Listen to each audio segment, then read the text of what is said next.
How to use parental control in TikTok. To use parental control on TikTok, you must use family pairing to link your account to your child's. This allows you to manage settings like daily screen time, restricted mode, direct messages, and other privacy and safety options for your own device. So to set up a family pairing, you want to on your child's phone, you have to go to their profile. So let's consider that this particular device is your child's phone, right? Open up TikTok on your child's device and then click the profile initials from the bottom right corner of your screen. Then you want to tap the menu bar and go to settings and privacy from the list. When you go to settings and privacy here, you want to go ahead and look for family pairing. Under you could see content and display, click that out.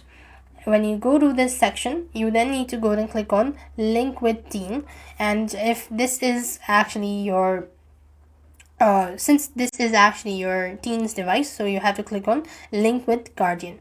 Click that out, after which you will ask to scan the QR code from the guardian's phone. So you have to do the same thing with your guardian's phone as well, or with your teen's phone as well. Just make sure to follow the same steps on your device and then click on scan QR code. After you've scanned the QR code, you need to confirm the link on both devices when prompted, and that is how you'll be able to set up a parental control in TikTok. So that's all. I hope the video was helpful. Make sure to like, share and subscribe. Thank you for watching. See you in the next video.